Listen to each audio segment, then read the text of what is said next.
Bismillahirrahmanirrahim. Termasuk keistimewaan dari umat Nabi Muhammad SAW. Hal ini juga pernah disinggung, pernah disebut oleh Nabi Adam alaihissalam.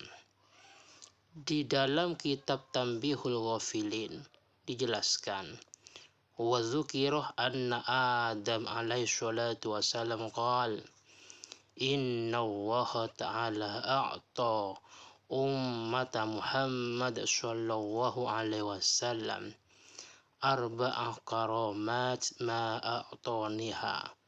Terjemahnya, Nabi Adam menyebutkan bahwasanya Allah Subhanahu wa Ta'ala memberi 4 kemuliaan, memberi 4 keagungan pada umat Muhammad, yang mana 4 kemuliaan tersebut tidak pernah diberikan kepadaku, kata Nabi Adam.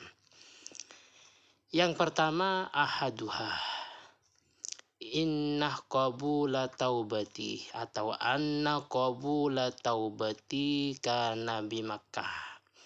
Yang pertama, kata Nabi Adam, sesungguhnya Allah Subhanahu wa Ta'ala menerima taubatku di Mekah. Wa ummatu Muhammad, sedangkan umat Muhammad yatubuna fi kulli makan, taubat di mana saja, tidak harus ke Mekah, di daerahnya masing-masing, di masjid-masjid, di mushola, bahkan di rumahnya, tidak harus berangkat atau menuju ke Mekah.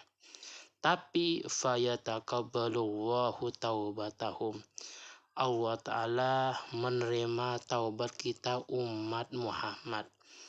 Ini kata Nabi Adam. Jadi kemuliaan, keistimewaan bagian yang pertama ini diberikan kepada umat Muhammad, tapi tidak diberikan kepadaku, kata Nabi Adam.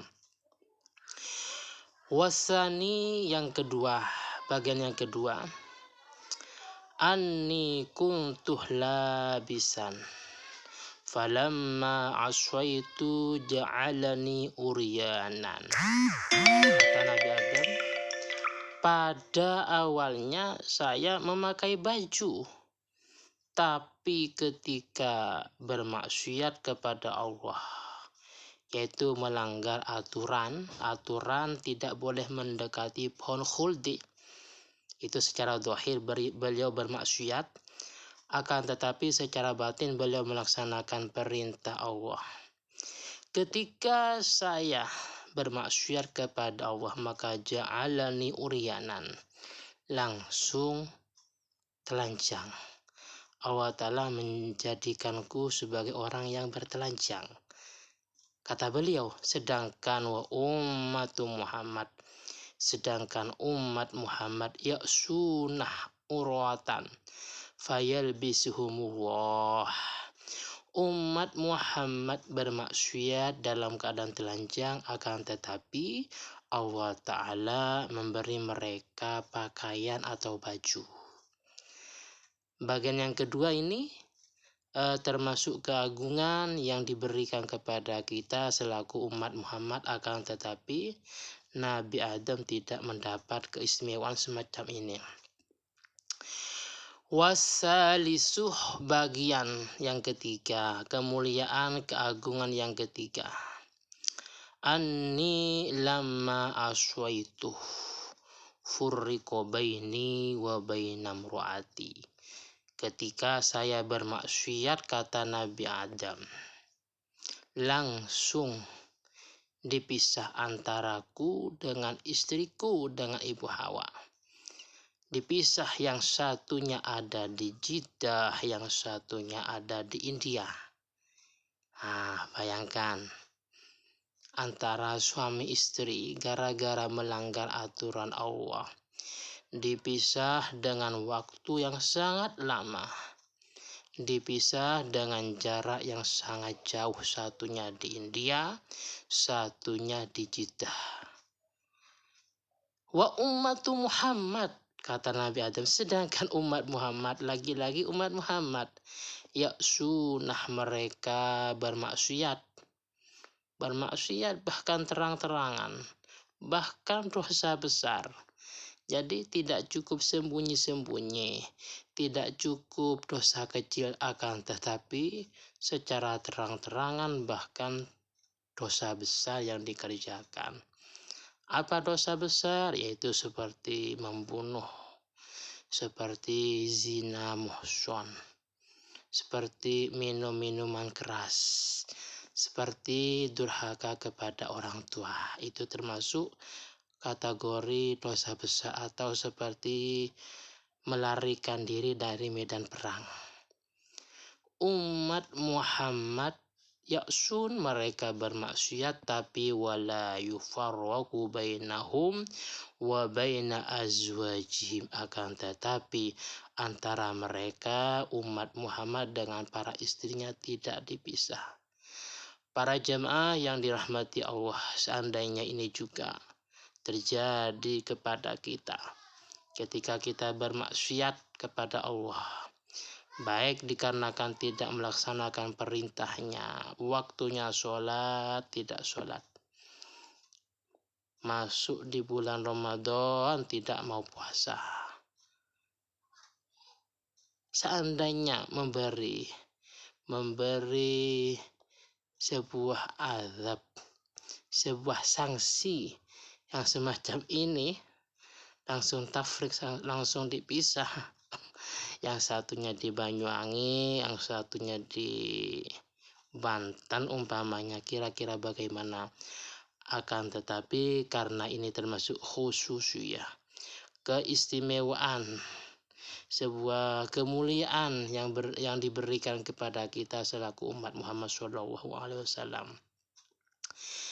Selanjutnya yang terakhir kata Nabi Adam, warabi'u anni aswaitu fil jannah fa akhrajani minha. Warabi', kemuliaan yang keempat, bahwasanya saya bermaksiat kepada Allah di dalam surga. Bermaksiat yaitu melanggar aturan secara zahir.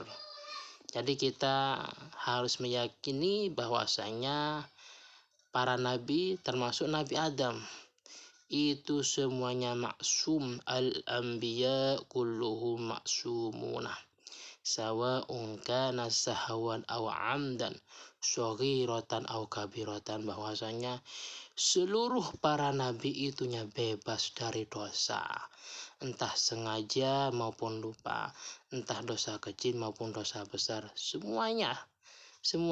Jadi para nabi itu ismah maksum. Adapun seperti kasus ini Nabi Adam, berarti beliau secara zahir saja yang bermaksiat, akan tetapi secara batin beliau melaksanakan perintah Allah. Hal ini sebagaimana penjelasan yang terdapat pada Hasyiatus Shawi. Terus fa akhrajani minha, bermaksiat di dalam surga, akan tetapi Allah Ta'ala mengeluarkan dari surga. Wa ummatu Muhammad, sedangkan umat Muhammad, lagi-lagi umat Muhammad, sunnah kharijal jannah, bermaksiat di luar surga.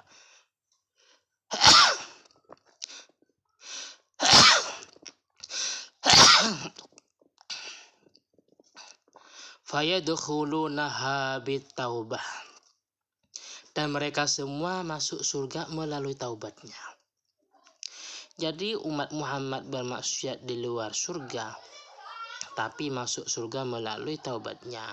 Cuman catatan, dosa yang diterima itu dengan catatan kalau memang tidak ada sangkut paut dengan manusia atau hak adami istilahnya. Kalau memang sangkut paut dengan manusia, maka kita harus minta maaf. Kalau kita pernah membicarakan, kita harus terus terang. Pernah ghibah, pernah mengomongin jelek, membicarakan kejelekannya, pernah membuka aibnya. Kalau kita pernah mengambil haknya, kita pernah mengambil, meminjam belum dikembalikan, maka secepatnya harus dikembalikan. Baru semacam itu insya Allah akan diterima taubatnya.